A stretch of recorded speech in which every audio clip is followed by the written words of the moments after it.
Hey, I'm back with another book review. This is Tish from Lavender Honey Stories. Every birth has a story. We help you love yours.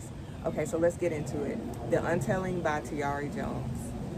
Unconventional book with themes of pregnancy loss, adoption, menopause, all the things, but in a weird kind of way. So the book started off a little bit slow, nothing to do with what we're diving into, but not too slow to where I didn't want to read it. I'm going to do some spoilers because the book is not new. You probably already read it. Maybe you just want to have another deep dive discussion, or maybe you are in your family planning process and you want to use fiction to see other perspectives on these topics. So fast forward, we're going to skip. Arya thinks that she's pregnant. She's 25 years old. She's dating a man that she loves. She tells him that she's pregnant before she even takes a pregnancy test, which we all know that don't do that. You can go to the dollar store, get a pregnancy test, do that. Don't do what Arya did. So she tells not only him, she tells other people that she's pregnant, and this is just based off of her having morning sickness. So flash forward, she goes to the doctor and she's never been pregnant. She's actually 25 years old and has early onset advanced menopause. They tell her she's infertile. I don't like that word, but that's the term that they use in the book. Not only can she not have children, but they also tell her like she's early onset of osteoporosis. Is that how you say it? With the bones?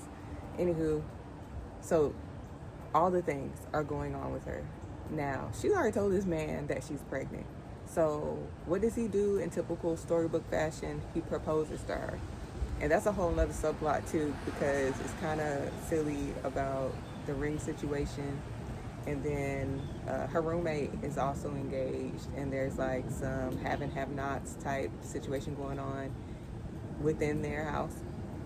But anyway, so he proposes because he thought that she was pregnant. She decides to keep it a secret. And hold on. Okay, I'm back. So my child was coming out for a smoothie. I'm not doing that right now. I'm going to tell you guys about this book. Okay, so now she's engaged and she's lying, telling him that she lost the baby.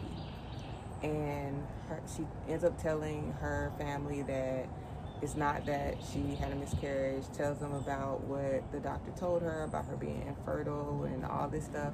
So her mom decides that she's going to send her to a reproductive endocrinologist, a specialist that's known around Atlanta. This book is set in Atlanta, and like many of Tayari Jones's books are set in Atlanta. So this is set in Atlanta. So she's going to send her to a specialist in Emory. And so they load up in the car, they go over there, they get there.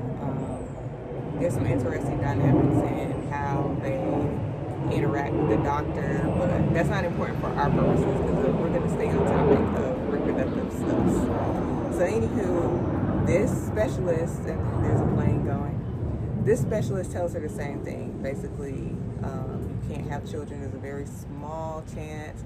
What you can do is that if you get a egg donor, you can carry a fertilized egg. So we can basically take someone that you know, which her sister offers her egg, and her fiance, and you can carry a child. Somehow or another, like in her mind, she just never really grasped that whole idea, never really wants to do it, and there's a bunch of reasons why. But she still keeps this whole thing a secret.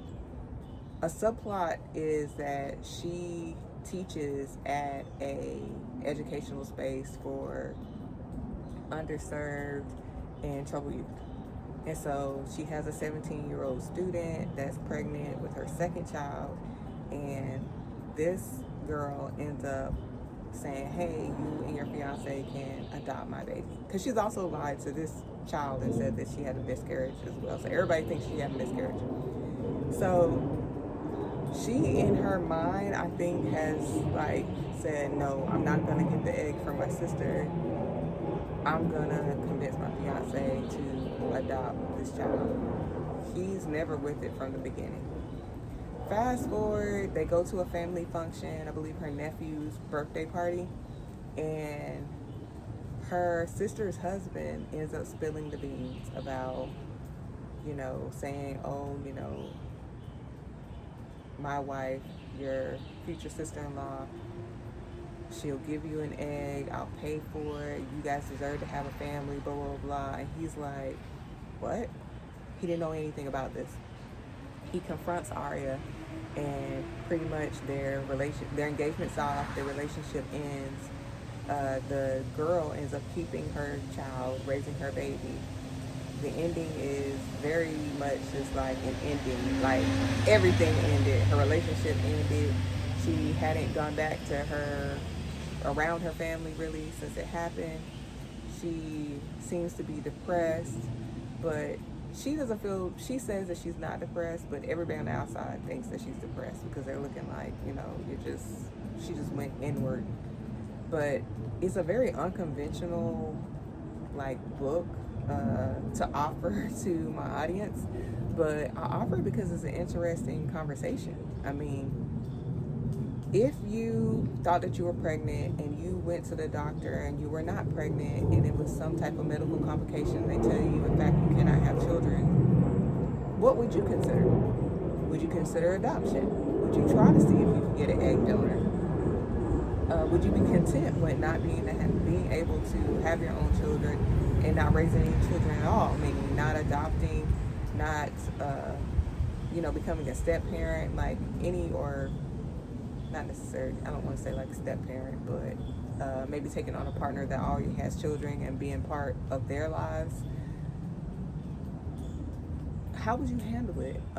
I thought that the main character, I understood that she was scared. I really empathized with her because that is scary.